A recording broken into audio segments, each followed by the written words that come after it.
I'm here at the Navy's indoor ocean at Carderock. This is the biggest wave pool in the world, and they can make all kinds of different waves so they can test, scale ships, and make them better before they actually go out on the open ocean. I came in and I'd seen some pictures, but I just walked in here and it's insane. Because they say indoor ocean, but like, it's exactly what it is. The water even looks ocean colored. You know, it doesn't look like a swimming pool.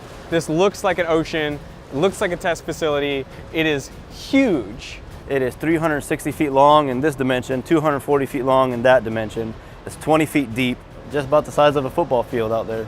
The dome above us was the largest freestanding dome for a while. Largest freestanding dome in the world. Yep. What? In this pool, they can make waves of all shapes and sizes using huge paddles that line 2 walls of the pool. We have 216 individual wave makers. We can make waves from negative 45 degrees up to 135 degrees, which is kind of coming right back at it. We are now behind the big paddles that make the waves. These 216 paddles are programmed to move in incredibly well choreographed ways so that they can produce reproducible, perfect size, perfect frequency waves that go across the entire pool. You can see these air bellows that are what's making the angular motion.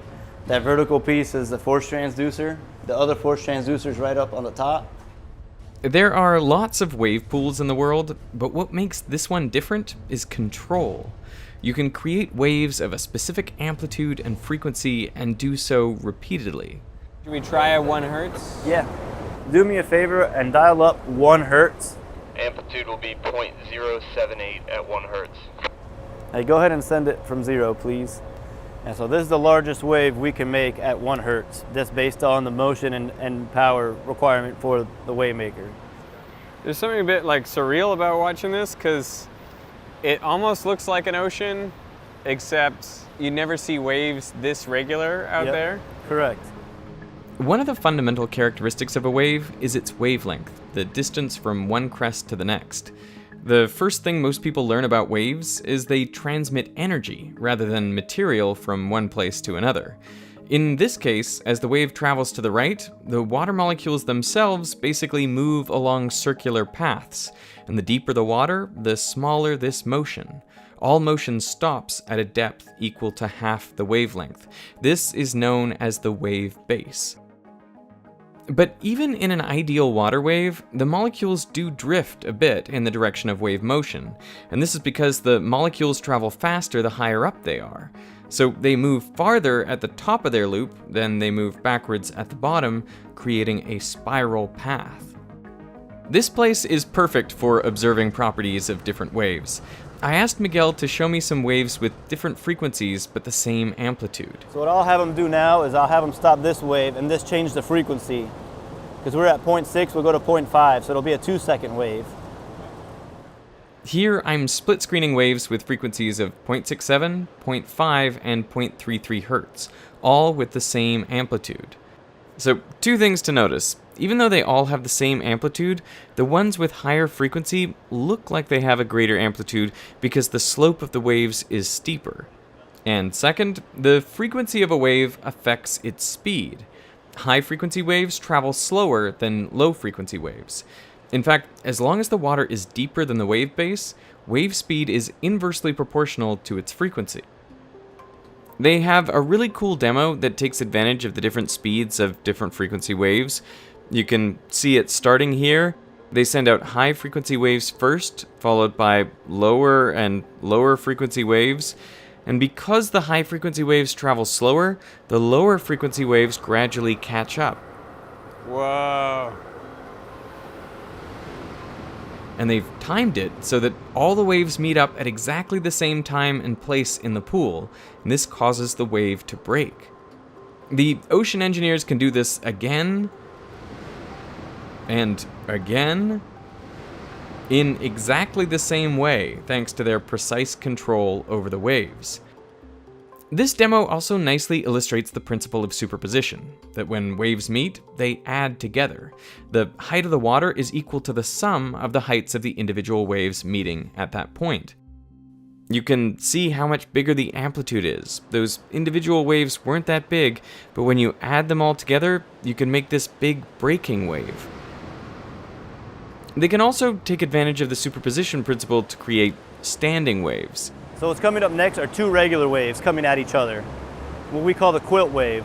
So we're going to have a wave coming this way and a wave going this way, and it's going to create standing waves. So there's two regular waves coming out, and if you look at the waves, it looks like a big quilt pattern out there. At some places in the pool, the waves always cancel out to 0 amplitude, and at other places, the waves add up for maximum amplitude. They can even send waves from all directions, so they form circular wave fronts, and then all the wave energy is channeled into one spot they call the bullseye.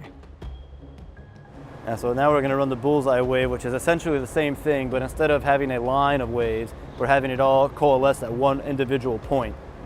So you can start seeing the waves are coming from the long bank here, and you can see they're making a spherical wave, and then you have another spherical wave coming from the short bank. And this is breaking due to the coalescing waves and the wave height being more than 1/7 of the wave length. We tried throwing some toys into the wave to see what would happen to them. Would they get pushed into the breaking wave? Even though there's not much net movement of the water, the ducky drifts with the waves and pretty quickly is pushed into the bullseye. How's the ducky doing? He's getting to the danger zone right now. It's starting to funnel him right into that breaking wave. Ooh, it's there. Getting up. Oh, it swamped it. That's amazing. That was right where we wanted it. Now, the real purpose of this facility is not to play with toys or make perfect, unnatural waves.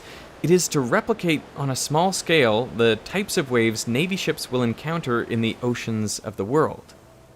Research engineers place ships modeled after billion-dollar vessels in the water to see how different designs actually behave in real-world conditions. Right now, this is coming from 45 degrees. It's going to be about a 5-inch significant wave height, which if we were to scale it up for this model would be 20-foot waves. When we're doing a free-running model like this, we usually run like a racetrack, like a big circle, or a figure-8 track, so we know the headings that we're running in, so that we can correlate that to, the full-scale vessel.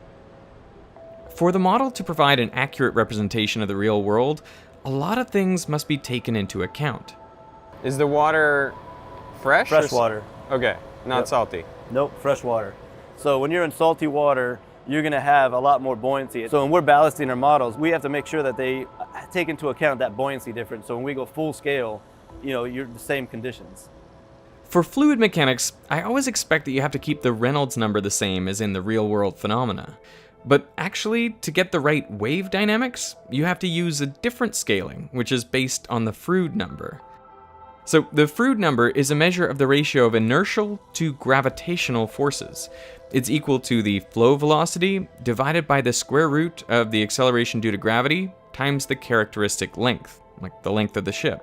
In this case, the model ship's hull is 46 times smaller than the real thing, which means to get accurate data, it should be traveling at 1 over the square root of 46 times its real-world speed. And to make the footage from the model look the same as that from the full-size ship, you have to slow it down by a factor of the square root of 46, so roughly 6.8 times slower. I'm amazed at just how well these shots match. But of course that's the idea, scale the model and the waves so the physics are identical to a real ship out on the open ocean. Naturally, I asked if I could go swimming in the pool, but they said very kindly, no way. The closest I could get would be on a little dinghy. This is our boat. With a catch. It's pretty smooth sailing out here right now. Yep, no waves while we're out here. So, I'm assuming no one's ever been out here in waves? Nope, that's one of the no-nos they don't want us to do. I guess it's a risk thing, so. This place seems like like a massive playground, kind of. It kind of is for engineers like us, where we kind of dork out on the science and what we're doing here. It's a huge volume. Like I guess I never understood how deep 20 feet was until they emptied it to put in the new wave makers. It's a large volume just taken up by this water. Yeah. So as we come by, these are our sensors right here. We have a big array here. These are ultrasonic sensors, and that's how we measure wave height and period and direction in the basin. So we want to measure that to make sure that what we test in is what we think we have. In this pool, they can create all sorts of different wave conditions you might encounter in different parts of the world. Most ocean waves are created by wind, and the strongest winds occur in and around storms. 5 factors affect the size and shape of waves created. These are the wind speed, the wind duration, the distance over which the wind is acting, which is known as the fetch, the width of the fetch, and the depth of the water. As waves travel out from a storm, the higher frequency waves dissipate their energy more quickly. So the waves that travel a long way are the fast-moving, low-frequency waves, which are called swell. When those waves end up becoming like hundreds of miles away, like if you have it in the Pacific, eventually you'll get long period swell from them. So you're no longer near the storm, but it created enough energy to make long waves, and that's where you get your open ocean swell. Tell me if this is a good analogy. I feel like with sound, a lot of the high frequencies will die off quickly away from a source, Yep. but the low frequencies will travel much further. Correct. So is it the same thing with the waves? It's like you're walking away from a concert and you can still hear like the bass, but you can't see any of the high That's frequencies. a great analogy. Yep. What's the deal with rogue waves? People like to think it's a rogue wave where it just came out of nowhere and just came up. No, it's usually multiple waves that are meeting up and creating an amplitude that's much larger than what the self-standing wave would be. So when it meets, it's going to break because you have this large wave creating this huge amplitude that it just can't hold it and it breaks. On a calm day, when you see waves crashing at the beach around 10 seconds apart, that is swell. But because of its long wavelength, swell isn't really a concern for ships out in the open ocean. You know, if you're in a long period swell, your ship's probably just going to heave a little bit. You're more worried about the steep waves and the windy waves that are really moving you around. Wind waves are formed in 3 steps. First, as wind blows across the surface of perfectly still water, the turbulent motion of the air creates regions of slightly higher and slightly lower pressure, and this makes tiny ripples with wavelengths of around a centimeter. But now the wind can act on these ripples, creating larger pressure differences between the front and the top of the wave crest, pulling them up into bigger waves. And the interaction of the wind with these waves then creates even larger pressure differences and even larger waves. The waves are mostly uniform at this point, but as they interact with each other, they create a range of different wavelength waves. And as the wind keeps blowing, these waves begin breaking, transferring their kinetic energy into swirling eddies that dissipate their energy as heat. Once the energy dissipation matches the energy input from the wind, the waves have reached their maximum size, and this is known as a fully developed sea. So this is going to be an irregular wave. This is irregular? Irregular wave. So what you saw earlier with the regular waves were one frequency, one amplitude. This is what we call a spectra, or multiple frequencies and multiple amplitudes. You can see that there's like higher frequency waves that kind of travel slower than the low frequency waves. Those low frequency waves will travel fast and overcome them, and that's what's making them look peaky or kind of dulling it out.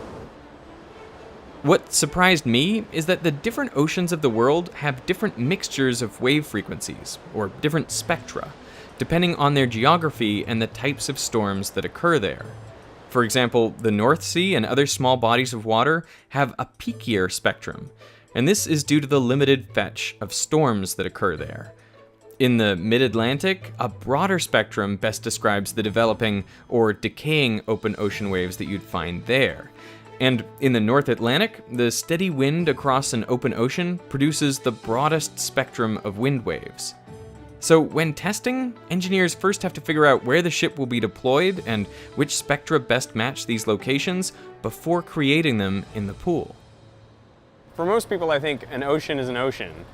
But you're saying that there's sort of like different conditions depending on where you are?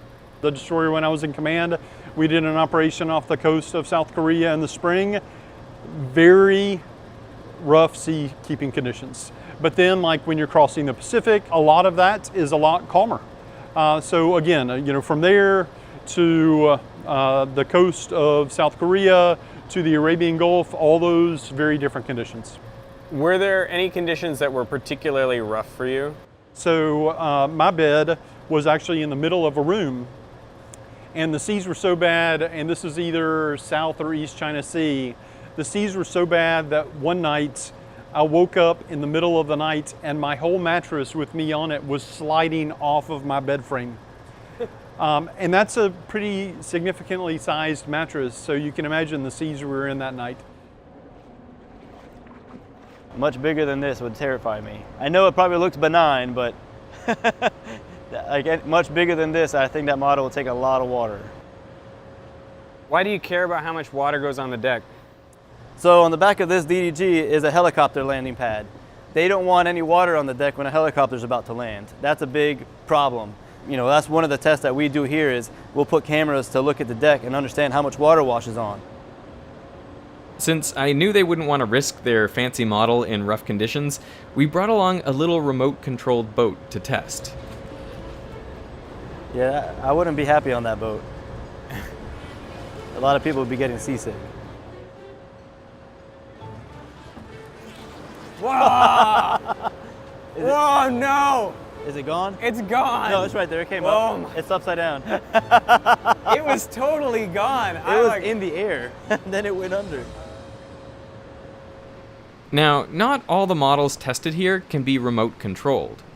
So on the carriage is where we're going to do captive model tests where you could tether, put power and instrumentation onto a model that can't hold it itself. So usually the model will go in this moon bay right here. The models are hooked up here, and then the whole lab speeds over the waves, towing the model underneath.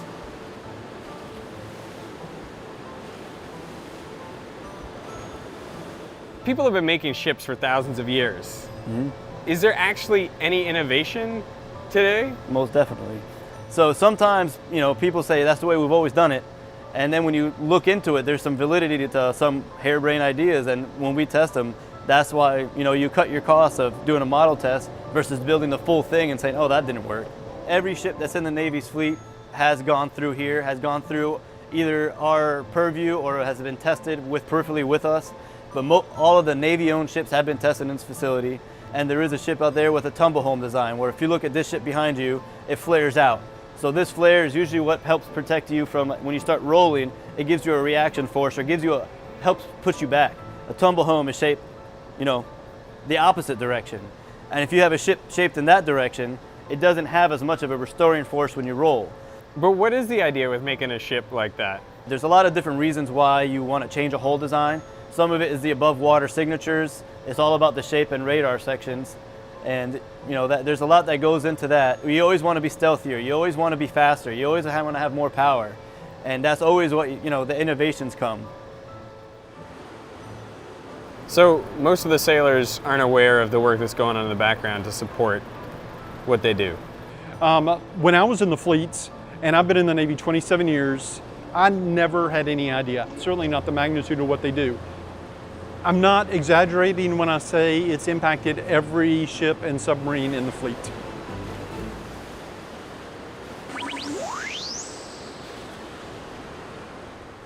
Hey, if you don't have a huge wave pool in your house to test out wave physics, I suggest you check out Brilliant, the sponsor of this video.